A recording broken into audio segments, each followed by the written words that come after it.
Rebus governo, secondo giorno di consultazione al Quirinale. Ho detto a Mattarella che il tema dell'autonomia sarà centrale, dice Salvini. Zaia, pronti a dialogare con il nuovo governo per finire la partita, ma a Roma resta lo stallo. Ai nostri microfoni l'imprenditore al centro delle polemiche dopo l'inchiesta di Fanpage su Camorra e profughi. Stefano Fuso al contrattacco, pago per il mio successo, dice. Sgominata a Padova una banda che riforniva di droghe sintetiche le piazze e i rave party del Veneto, in azione anche un camper per spacciare nei luoghi strategici. Tra gli ostaggi liberati in Camerun dopo il sequestro di un comando di terroristi anche un vicentino, l'uomo ha chiamato la famiglia rassicurandola. Richiesta da Roma a Padova, divieto di sosta per motivi di sicurezza nella via dove abita il neopresidente del Senato ed è rivolta dei residenti. Educatrice di una casa famiglia del veneziano licenziata dalla struttura ha contattato un esorcista per curare una bimba. Cotto e sposato a Castello di Godego nel Trevigiano, lezioni di cucina al corso prematrimoniale organizzato dal parroco perché anche tra i fornelli si rafforza l'armonia di coppia. Telespettatori di Antena 3, buonasera, ben ritrovati l'edizione del Veneto dei nostri telegiornali. In primo piano c'è dunque la politica, con gli occhi che sono sempre puntati anche dal Veneto su Roma, su quanto accade con le consultazioni. Oggi è il secondo giorno, il giorno dei big, nessuna intesa, ha detto Sergio Mattarella a fine di questa giornata, ci vorrà tempo, ma intanto un tema importante e molto sentito ovviamente dal Veneto è arrivato oggi al Quirinale, cioè il tema dell'autonomia. Ho detto a Mattarella che il tema dell'autonomia sarà centrale, ha detto il leader del centrodestra Matteo Salvini. Zaia dal Veneto applaude al leader del centrodestra, dice pronti a dialogare con il nuovo governo per finire la partita dell'autonomia del Veneto. Intanto però, come dicevamo, resta lo stallo sul governo. Il tema dell'autonomia e delle riforme istituzionali sarà centrale. Noi siamo pronti, speriamo che lo siano tutti. L'autonomia sbarca al Colle. Nel giorno in cui va in scena il secondo round delle consultazioni con il capo dello Stato, il giorno dei big, da Di Maio a Salvini, da Berlusconi a Martina a Meloni, è il leader del carroccio della coalizione del centrodestra a esprimere i temi portati a Sergio Mattarella. E tra le riforme del programma, dal fisco al lavoro alle pensioni, c'è anche quello istituzionale diventato un'onda che sta attraversando il paese dopo quanto accaduto in Veneto con il referendum del 22 ottobre e in Emilia-Romagna. Da Palazzo Balbi arriva il grazie di Luca Zaia. Il leader del centrodestra, dice il governatore, ha portato al Quirinale istanze forti come l'autonomia delle regioni che la chiedono e lo ringrazio. È musica per le orecchie dei veneti che hanno sposato questa sfida andando a votare sì all'autonomia in 2,5 milioni. Un percorso che dopo la preintesa tende di trovare i nuovi step proprio con l'esecutivo. Con questa legislatura, aggiunge Zaia, c'è l'occasione di cambiare la storia del paese dando vera autonomia a chi la chiede. Siamo pronti, conclude, a dialogare con il nuovo governo al più presto per arrivare alla definizione finale dell'autonomia del Veneto. È un appello anche a tutti i parlamentari veneti che Zaia incontrerà proprio a Venezia lunedì prossimo, ma lo stallo dei veti a Roma resta. Salvini dice nessuna preclusione, il centrodestra ha vinto, ma un governo non si può fare senza il Movimento 5 Stelle. Non pensiamo a governi a tempo, a governi improvvisati, a governi raccogliticci. Lavoriamo e lavoreremo per un governo che duri almeno 5 anni. Il solco più grosso però arriva proprio da Di Maio e i grillini che hanno messo una croce sopra Berlusconi e Forza Italia. Noi crediamo che un contratto per assicurare un governo agli italiani il Movimento 5 Stelle lo possa sottoscrivere o con la Lega, quindi un contratto di governo tra Movimento 5 Stelle e Lega, o un contratto di governo tra Movimento 5 Stelle e Partito Democratico. Questi sono i nostri due interlocutori, ma è chiaro che sono alternativi, sono due soluzioni alternative. E all'orizzonte resta l'ipotesi delle urne. Bisogna smussare degli angoli che altri, per il momento, almeno a parole, non intendono smussare. Se ciascuno rimane sulle sue impuntature, sui suoi personalismi e sui suoi ragionamenti personali o di partito, il governo non nasce e l'unica soluzione, che ovviamente noi non ci auguriamo, ma che non escludiamo, è quella delle elezioni. Dunque, c'è all'orizzonte questa ipotesi, allora noi abbiamo chiesto alla gente cosa pensa di una eventuale ipotesi di ritorno alle urne. Sentiamo. Oggi cominciano le consultazioni del governo, c'è l'ipotesi però che si possa anche tornare a votare, secondo lei? Ma io spererei che il centrodestra riesca a fare il governo. Se torniamo a votare non cambia niente, ricominciamo da capo. Spero che abbiano un po' di buon senso e trovare una via di mezzo. Sì, ci può essere, ma anche se andiamo a votare non cambia niente, non c'è la volontà di cambiare. Votare o non votare, siamo sempre allo stesso punto. Ha poca fiducia. L'importante è che spendiamo i soldi per le votazioni. Dopo di ciò ce ne freghiamo della gente. Non mi sembra opportuno, bisognerebbe trovare un accordo oggi. No, ci auguriamo sinceramente che trovino un accordo, perché sennò tutto fino adesso è stato inutile. Ci auguriamo che lo trovino, è difficile perché non vanno d'accordo, però... Se non si mettono d'accordo, scusi, ritorniamo a votare a questo punto, perché è anche grave però che non riescono a mettersi d'accordo. Lei mi ha toccato nel punto debole, sono una massa di, e non dico altro, tutti, perché questo governo ha rovinato la nostra Italia, perché siamo a un punto che non c'è più rimedio. Andiamo a votare. Preferirebbe tornare a votare? Se non si mette d'accordo, difficilmente si mette d'accordo, però andiamo anche a votare. Intanto domani il neopresidente del Senato, Maria Elisabetta Casellati, tornerà in Veneto dopo la sua prima visita da presidente del Senato a Padova. Lo ricorderete, pochi giorni dopo la sua elezione torna in Veneto, a Venezia, e incontrerà proprio il governatore del Veneto, Luca Zaia, quindi un importante faccia a faccia anche per portare le istanze della regione. Una Casellati però che in queste ore nella Padovano, a Padova, è al centro, possiamo dire così, di una polemica, di un dibattito dopo una decisione del Comune su richiesta ovviamente di Roma. C'è un divieto di sosta permanente nella via dove abita per motivi di sicurezza. Sosta vietata a fronte casa Alberti Casellati. La seconda carica dello Stato infatti prevede delle misure di protezione più stringenti, con la presenza di una sorveglianza fissa davanti alla dimora di via Euganea. Il provvedimento nei confronti dell'avvocato, prima donna a sedersi sullo scranno più alto di Palazzo Madama, ha provocato l'irritazione dei residenti. In quella via abitano la signora e il marito Giambattista, legale anche lui e contitolare dello studio in via Altinate, specializzato in diritto di famiglia e soprattutto nell'annullamento dei matrimoni davanti alla Sacra Rota. Sì, forse è un po' eccessivo, sì. Mi sembra un po' esagerato, dico la verità, mi sembra un po' esagerato. Ecco, anche perché probabilmente la Presidente del Senato sarà a Padova a poco, sarà molto a Roma, sperando. Mi sembra un po' eccessivo, bisogna agevolare più che altro i cittadini. Il Comune ha stabilito il nuovo divieto di sosta con rimozione coatta di qualsiasi veicolo che sosti nel tratto interessato. La richiesta è arrivata direttamente dalla Questura ed è stata segnalata agli automobilisti con nuovi cartelli. Mi lascia un po' perplesso, c'è moltissima polizia, io abito molto vicino, quindi sono anche io interessata a questa cosa. Ovviamente è una questione di sicurezza, i posti disponibili sono veramente esigui. Porta disagio ai residenti o no? No, non eccessivamente. È eccessivo. E seconda carica dello Stato non valgono niente, sono dei bidelli.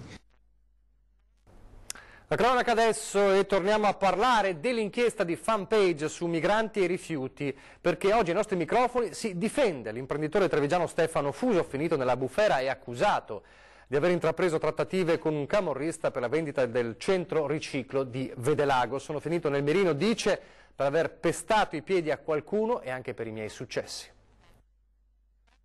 Ritengo che siccome noi siamo cresciuti molto velocemente, ci siamo dati da fare perché lavoriamo anche 20 ore al giorno, credo e sono convinto di aver pestato dei poteri forti, soprattutto nel territorio qui locale, che hanno usato qualsiasi tipo di arma pur di potermi fermare. Da 3 giorni nella bufera, scatenata dall'ultimo capitolo dell'inchiesta di Fanpage sui rifiuti, l'imprenditore trevigiano Stefano Fuso, titolare della Punto Riciclo di Vedelago e di altre 5 aziende, si difende e parla di servizio montato ad arte, a cominciare dalle dichiarazioni sull'accoglienza dei profughi. Era suo il residence di Eraclea, salito alle cronache nel 2015 per la turbolenta permanenza di 180 migranti. Non sua la gestione, aveva semmai fatto da consulente per 3 mesi, dice, alla cooperativa Solaris, a cui la prefettura aveva assegnato l'incarico. Le riprese sono decontestualizzate degli argomenti che venivano trattati e dialogati con delle persone in un momento di relax, nemmeno di trattative varie.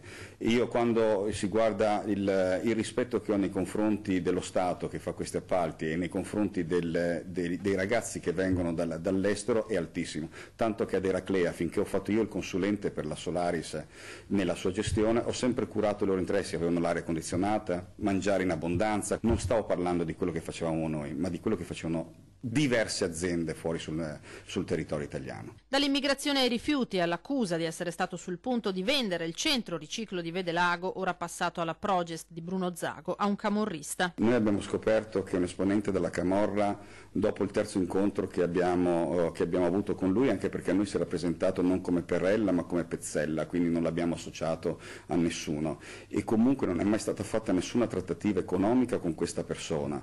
Alla domanda ma lei sarebbe disposto a vendere l'azienda se ci sono degli investitori che volessero farlo, abbiamo detto tutto è comprabile, tutto è vendibile, dipende da quello che viene proposto, ma non avevamo minimamente idea. Con questa persona noi non abbiamo fatto mai nessuna trattativa commerciale, anzi tutte le proposte che lui ha fatto sono sempre cadute nel vuoto. Accostamenti che Fuso respinge per poi contrattaccare, anzi invitare la magistratura a indagare, perché dice a galla in questi ambiti di cose potrebbero venirne ben altre. Se poi esiste anche una situazione che fare l'imprenditore oggi bisogna avere paura di tutto e di tutti, di chiunque incontri, di chiunque fa e quant'altro, in qualsiasi tipo di trattativa, è da pensare che è tutto un malaffare, e allora spegniamo e chiudiamo l'Italia, perché abbiamo fallito in partenza. È fallita l'Italia in questo modo. A Padova ora, ma non riguarda solo Padova, questa indagine, questa imponente indagine della polizia che ha sgominato una banda dedita alla produzione e spaccio di droghe sintetiche, soprattutto chetamina. Si girava anche con un camper per rifornire le piazze e i rave party. Mettiamo in chiaro una cosa. Questo, il laboratorio, è il mio regno. Sono io a cucinare i cristalli. Il tuo compito si limita alla vendita. È chiaro? Anche la banda arrestata dalla mobile di Padova aveva ben ripartito i ruoli, con i 2 chimici della squadra a lavorare in un camper, come nella celebre serie Breaking Bad. Strategicamente posizionato vicino a 2 istituti scolastici e un parco pubblico, il camper, a seconda dell'occasione, da laboratorio diventava anche mezzo per le consegne. Un negozio su ruote che per qualche anno ha girato i rave party di mezza Italia. All'interno del camper lo stupefacente della chetamina, che appunto si presenta di solito in cristalli molto simili al sale da cucina, veniva sciolto, polverizzato per poi riuscire a manipolarlo e renderlo simile a pastiglie oppure venderlo come polvere. 8 le ordinanze cautelari eseguite dalla polizia per giovani tra i 23 e i 33 anni, fra loro anche una ragazza, 4 del Padovano, un ragazzo di Lecco e uno della provincia di Pesaro Urbino. 16 le perquisizioni a persone e abitazioni tra Venezia e Vicenza, ma anche a Rimini, Benevento, Lecco, Pescara, Mantova e Novara.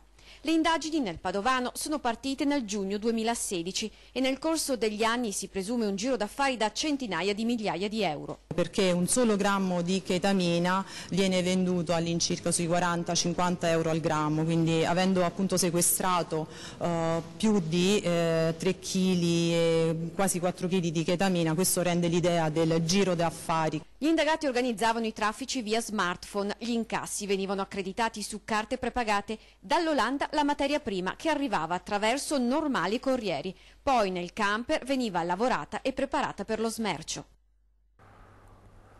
Sto bene, sto per tornare, sono le parole che una famiglia nel Veronese, ma di un uomo, di un turista residente nato nel Vicentino, voleva sentirsi dire. È un turista liberato in Camerun dopo essere rimasto ostaggio insieme ad altre persone di un gruppo di terroristi. C'è anche un vicentino, Andrea Calderato, tra i 12 turisti liberati dai militari camerunensi dopo essere stati sequestrati per qualche ora da una banda di terroristi nella località di Mungondore, nel sud-ovest del Camerun. La notizia è riferita dai media locali dopo l'annuncio del governo camerunense. Il rapimento lampo sarebbe stato ad opera delle milizie anglofone separatiste che operano in quell'area. I turisti avrebbero già incontrato il ministro degli esteri del Camerun e gli ambasciatori italiano e svizzero. Calderato, 51 anni, era in viaggio con amici. Il gruppo di turisti si stava dirigendo verso i Laghi Gemelli. Residente a Soave, in provincia di Verona, ma originario di Arzignano, si è già messo in contatto con la famiglia.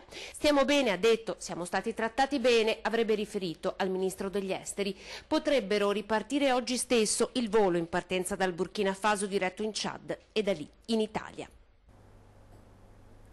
E adesso l'economia, e torniamo a parlare, come abbiamo raccontato ieri, dello schiaffo a Marghera e al Veneto da parte di Roma, con il Lazio che si aggiudica il centro studi per il nucleare. È una delusione che arriva da chi ci vive sul territorio e anche ovviamente dagli industriali.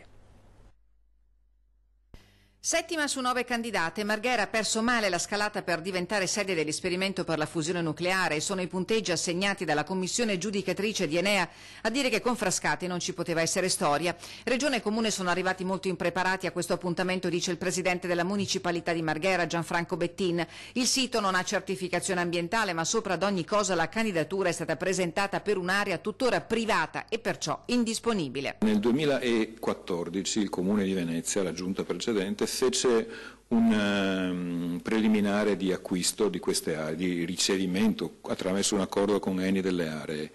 Dopo la giunta a giugno finì, i successori dovevano perfezionare, fare il rogido, completare l'acquisto, non hanno fatto niente.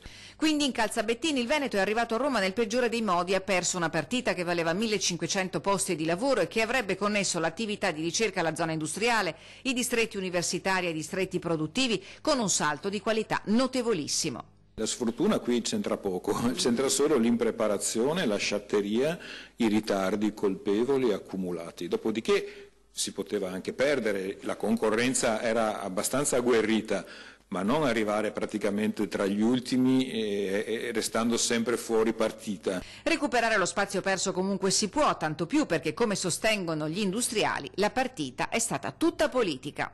La zona franca, la zona economicamente speciale e l'insediamento di nuove aziende manufatturiere, come si sta avvenendo in questo momento, rappresenta un elemento che abbiamo sempre portato avanti, su cui crediamo, non è un'enunciazione di natura politica, su cui crediamo. Diciamo che il progetto Enea ci toglie un po' di ambizione, ma non ci toglie patrimonio.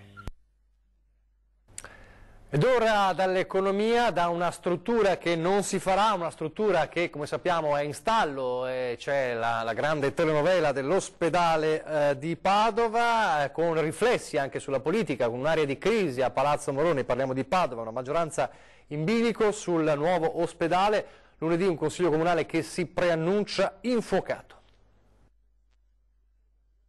Padova sull'orlo del precipizio, metaforicamente parlando si intende, in bilico la maggioranza di Palazzo Moroni e in quasi caduta libera i cittadini e il mondo accademico che a tutt'oggi non hanno ancora un policlinico universitario e potrebbero non averlo mai.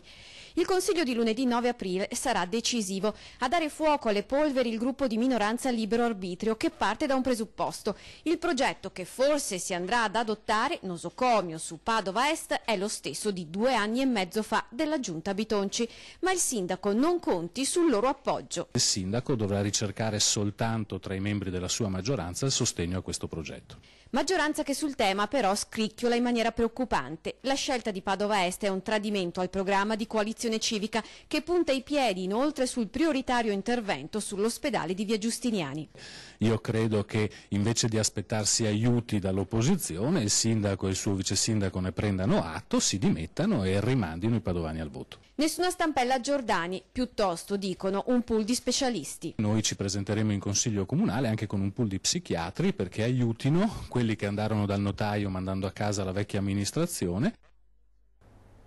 Chiamare un esorcista, contattare un esorcista per cercare di aiutare una bimba in difficoltà. È successo in una casa famiglia nel Veneziano, e questo è stato il licenziamento all'educatrice che ha provato questa strada. Quando si sbaglia, pure un curriculum di tutto rispetto non basta mettere al riparo da procedimenti disciplinari gravi che possono arrivare fino anche al licenziamento. E per l'Opera Santa Maria della Carità l'episodio contestato all'educatrice che di sua spontanea volontà avrebbe fatto intervenire un esorcista per liberare dal male una bambina ospite di una casa famiglia gestita dalla Fondazione è stato scorretto e non coerente con le linee guida della comunità. Cosa è accaduto è presto detto. La piccola era tornata da scuola fortemente impressionata per uno di quei giochi spiritici da cui sovente i minori si lasciano attrarre. Si tratta con tutta evidenza di giochi, ma possono creare sconquassi, specie tra i più impressionabili. È così che la bambina pare avesse iniziato a manifestare insofferenza, a non dormire, a sentire rumori strani. Sulle prime l'educatrice l'aveva invitata a pregare, poi quell'inquietudine anomala, all'apparenza ingestibile, l'avrebbe indotta a ricorrere all'intervento di un sacerdote esperto in esorcismi. La contestazione, spiega in una nota la direzione della struttura, non riguarda in alcun modo elementi legati al catechismo e alla dottrina della fede cattolica, piuttosto le specifiche modalità dell'intervento educativo messo in atto in quel contesto delicato per i soggetti coinvolti e che richiede perciò massima attenzione e rispetto nelle linee educative assunte dalla comunità. L'educatrice, che sostiene di avere fatto intervenire l'esorcista per un consiglio dopo essersi consultata con i colleghi, ha impugnato il licenziamento. Adesso una brevissima pausa pubblicitaria.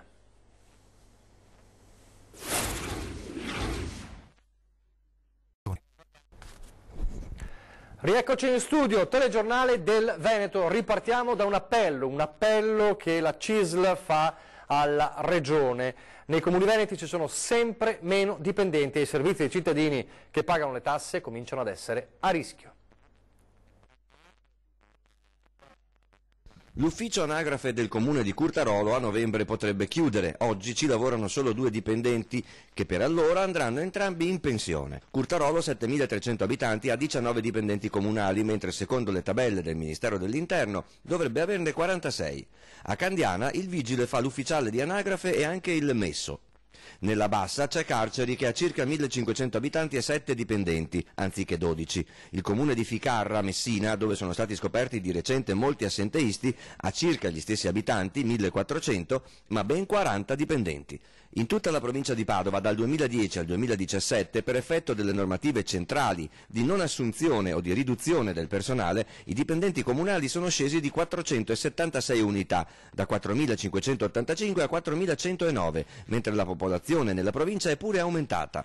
La CISL di Padova ha scritto al presidente Zaia facendogli un appello. È quello di inserire la possibilità che gli enti locali vengano inseriti nelle 5 deleghe e quindi possono essere svincolati da alcune normative che obbligano alla mancata assunzione o alla riduzione dell'assunzione di personale. Autonomia quindi di assumere i dipendenti comunali in proporzione al numero di abitanti, così come dice il Ministero. In provincia di Padova, ma i dati sono uguali anche nelle altre province del Veneto, tutti i paesi, piccoli, medi e grandi, sono sotto organico. Vigili urbani, educatori, impiegati, tecnici, assistenti sociali, informatici. Si può anche firmare una petizione online nell'interesse degli stessi cittadini.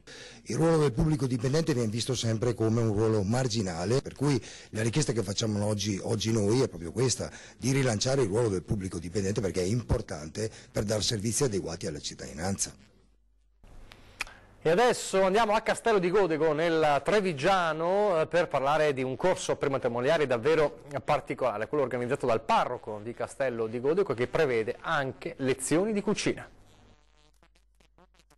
La cucina come metafora della vita di coppia, e così il corso prematrimoniale organizzato da Don Gerardo Giacometti, parroco di Castello di Godego, si è trasformato in un allegro laboratorio dove una quindicina di coppie in procinto di sposarsi ha potuto confrontarsi davanti ai fornelli. Alla fine vedevamo che alcune difficoltà nascevano proprio dalla vita concreta, dalle vicende di ogni giorno.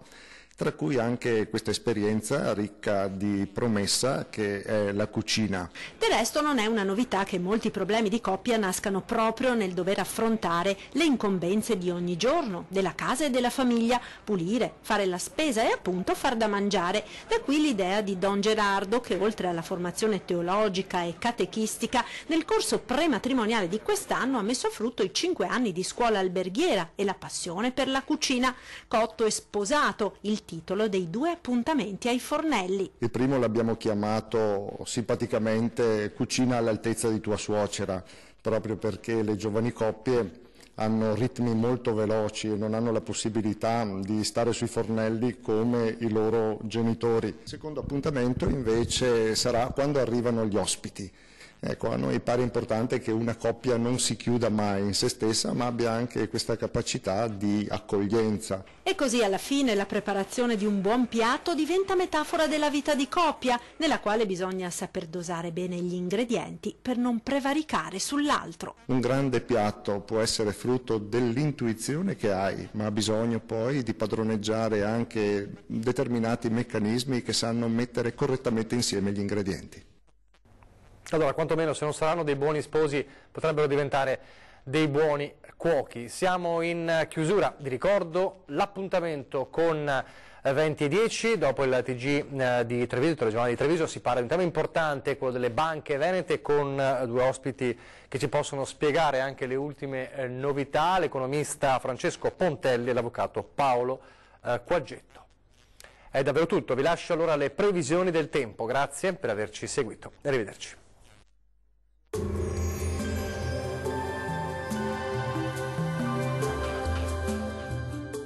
Termoidraulica Susin. Se compri una caldaia, in omaggio il condizionatore. Termoidraulica Susin a 0 branco. Ben ritrovati al meteo. Alta pressione in aumento con il tempo che dunque torna ad essere asciutto e stabile sul nostro territorio. Vediamo il dettaglio di venerdì 6 aprile. Sul Veneto sarà una bellissima giornata di sole su tutti i settori. Non sono attese piogge degne di nota. Il cielo infatti si presenterà sereno o al massimo poco nuvoloso ovunque. Le temperature minime saranno comprese tra 4 e 7 gradi, valori massimi in aumento compresi tra 15 e 19 gradi circa.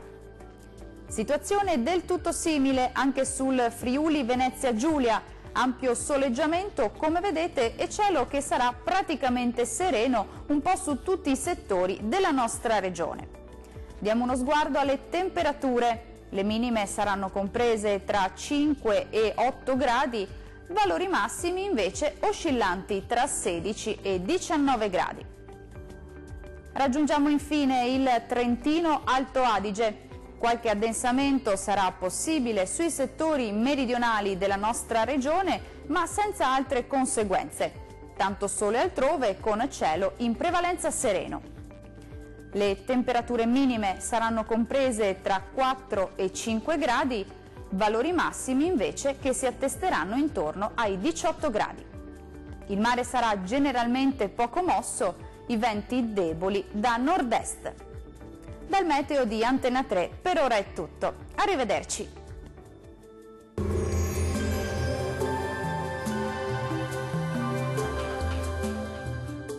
Termoidraulica Susin. Se compri una caldaia, in omaggio il condizionatore. Termoidraulica Susin a 0 branco.